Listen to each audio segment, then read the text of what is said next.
Yo, what's up, amigos? How you guys doing? Gonna do a quick little recaps of MBRX. There may be something of value, so just gonna go over it quickly. This is the entries and exits. We're gonna talk about what happened, why I was short, the fundamental reasons, etc. And let's jump right into it. So I'll quickly go over. By the way, the voice could be low. It's because I'm recording at night. I didn't want to, but I felt I should. So there's overhead here, and then the warrants needs to be registered, and then there's an ATM that was here that got canceled, but it got reissued.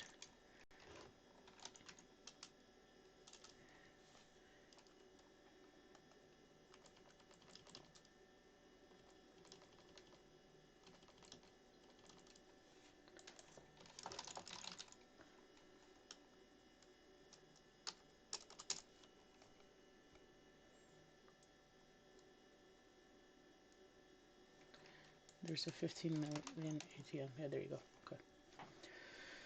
So they canceled it. So this had ATM, it had overhead, and the warrants, I believe, needed to be registered. So this on top of... Okay, so this is valuable for me, and I guess for anybody else. I have seen this kind of play before. So this was under the rule that every 15 cents it would halt because the previous close was below 75 cents. So what they do oftentimes is in the pre-market, it traded 12 million or something shares. And at that point, in my opinion, they do that because if they're trying to get out, they want to get out. They don't want to dump all the shares. They want to put on a short position because the guys, from my understanding, they don't just short. They dump the overhead and then they also short. So in the morning, my thought process was they do this often. So I always track behavior. I'm not a statistical trader. For me, it's more of I try to understand things. But once I understand it, it's still the price action is still king. The volume flow is still king. But 100%, I mentioned to the guys that more than likely they will squeeze at the high of the day, pre-market high, push above, make it look like they're gonna halt it, get chasers, etc., and then dump the overhead on them. So that was the thought process, and I was looking at 180, 190-ish level to see how it would react, and I waited until I saw this wick candle, and I just shorted everything I could. I think I got 185-ish. I think it must have been at this candle. No, it was the first candle. I guess it was here. Yeah, so it went there.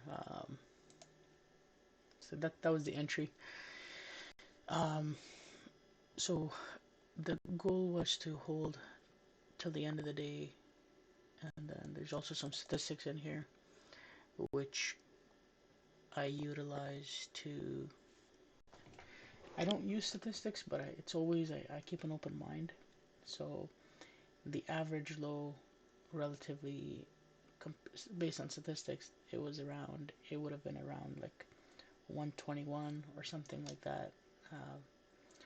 So I just covered, most of this is covered. The last two is long, or maybe these two is long. And then, as you could tell, I don't hold for long. I just quickly sold into it and sold at 132. Then I started shorting, covered. So that's the fundamental side and the thought process. So the key aspects of the fundamental side, knowing there's high relative volume pre-market. Is there an agenda? Is it a normal volume, or is it the same market maker trying to give the sense that it has liquidity, so people go in with size? and sometimes it'll work and sometimes it'll catch them off guard, so you have to be cautious. Okay, so now for my sake, what did I do good? I hammered the shit out of it. That was good. I waited kind of for the backside. I had 1/10 in the morning, uh, but I got out. I got that out break even-ish. It was like 1/10, 1/20th. So for me that was good. This here I waited until the rejection. I waited until it confirmed. It halted up, looked heavy, and then it washed south. And I was like, okay, the seller's in here. Pressed the hotkey. I didn't hit the bid, so I didn't have to pay much commissions. So that's a good thing. I covered into the washes, which is a good thing. Reshorted the pops, and then as it was coming to VWAP, I was shorting again slowly. So that's a good thing on my part. And I wanted to short here, but here, because I think I was waiting for them to push to 175 or something. But because that didn't happen, I shorted here, and then I added. So that's a good thing. Covered into the washes, good thing. So good patience, good added into the cover into the washes, because you can never cover the top or the bottom. Even though here it doesn't look nice, it's not the bottom, but who gives a crap? So that's good. I reshorted here and I stopped out instantly, and then covered everything. And good. Longed here. This was a tough one. I think I covered the bottom, and then I longed these two. This I don't know. It was a profitable trade, but really I don't know. It was a statistical trade, but for me that's not enough. I think I should not do that, because one, I get egotistic, and then I remember I wanted to short 130s,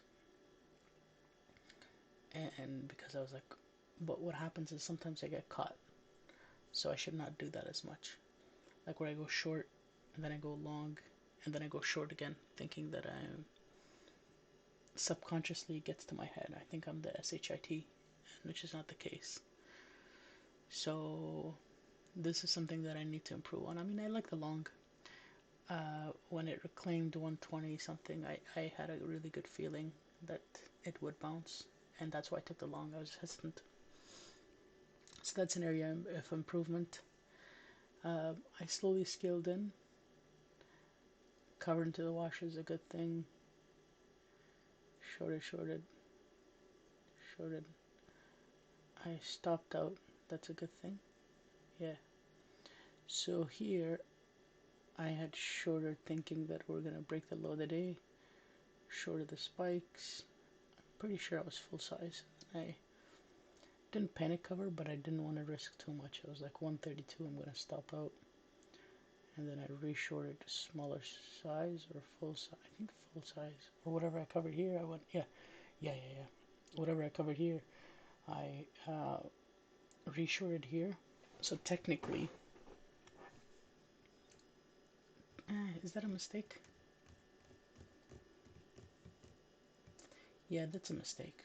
That's a mistake. Because you know what? If this had gone to weave up, I would have given up a decent amount of my day. Okay. My stop was 141, but I had a vision stop, yeah. Which is not good. So this is something I need to improve on. Just because I stop out, so I was using a lot of size here. On the back side, I put on a lot of size. This here was a lot bigger. This was a good size. Uncomfortable size, like, well, full size, uncomfortable size here. And I put that all back on here, so that's not a good thing. Oh yeah, but you never know. I thought it would wash. Stop out is good. So improvement is just be a bit more patient. So when this washout happened, this is where I should have added. Yeah, because here when it washed, I thought it would for sure. Once it breaks 120, it's done. So Then I would kind of cover it here near the close. After hours, I just farmed it. I don't even know what, like, it was like very, very small size. It was, didn't want to have any liquidity issues. So I just shorted maybe like one fourth or 1/5 after hours. So yeah, and then I fell asleep. So how would I rate it? Risk. So trade wise, thesis wise, I would rate it an A plus for me. Like I did a good job on that. Risk management wise, I would give it an A minus because um, I don't want to have these habits, something like this, because this will catch me off guard. Um, I was not doing so well.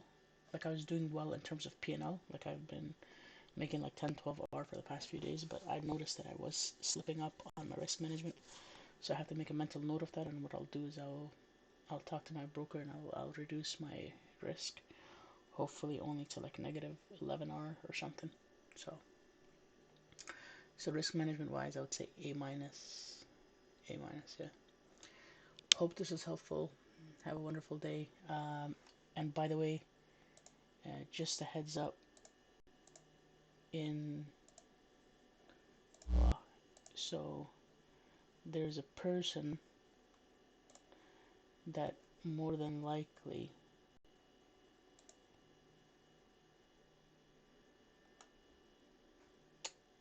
uh, so if you comment on the YouTube,